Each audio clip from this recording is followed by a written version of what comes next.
We are going to be learning how to do the Pico Cast On today. So you'll see the Picos are this edging on the cuffs of the socks that we're doing.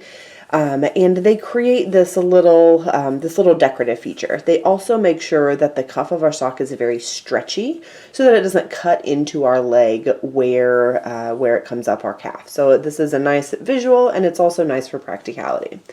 And to work the Pico Cast On, we are going to begin by tying a slip knot, just like you would do for any other knitting project to get started. And we only need a 6-inch tail. This is not a long tail cast on method. So you just need the 6-inch tail long enough to weave in when you're done. You're going to tighten that slip knot up on your needle, and you are going to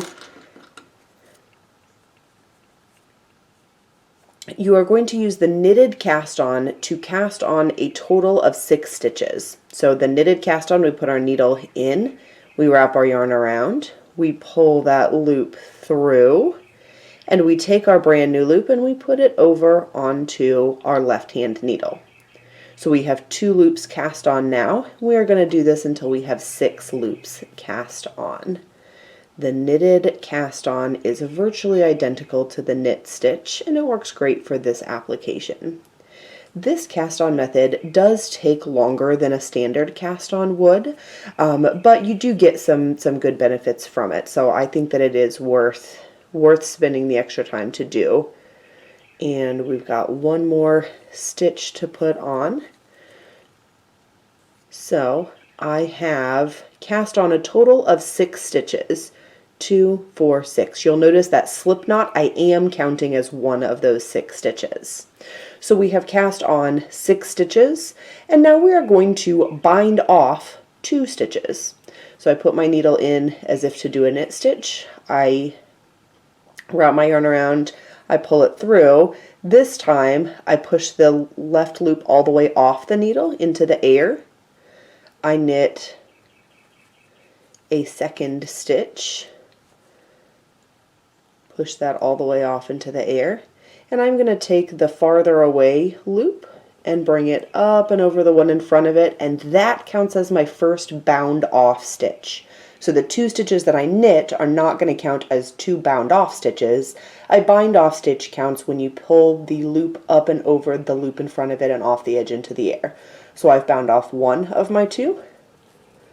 I'm going to bind off, so I knit 1 more, and then I bind off a second one. So now I have 3 loops on this needle. I have 1 loop left on my right hand needle. I'm going to take that 1 loop and put it back on to my left needle.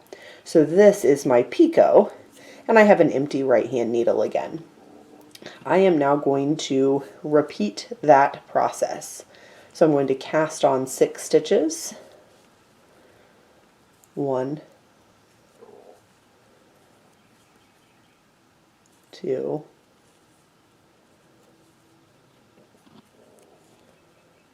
3, 4, 5,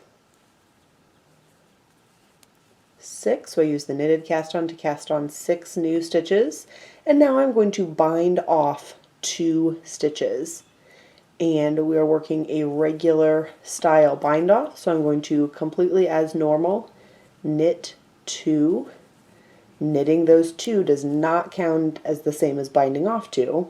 A bind off is when you take the loop up and over the one in front and off the edge into the air. So that's bound off 1 stitch. I knit another stitch, and I bind off a second stitch. And then you are going to take the loop on your right hand needle and put it back over on the left hand side. And so you can see that I've created the 2 picos at the beginning here. The pattern is going to tell you, based on what size sock you're making, how many stitches you want on your needle when you have completed the cast on. For the sock size that I am making, I am going to cast on 68 stitches, And that means 68 loops up on the needle. So when you're counting stitches for this cast on, completely ignore the little picots that are hanging at the bottom. You're counting just like you would for any other cast on. You're counting the number of stitches on the top of your needle. And that's how you work the Pico cast on.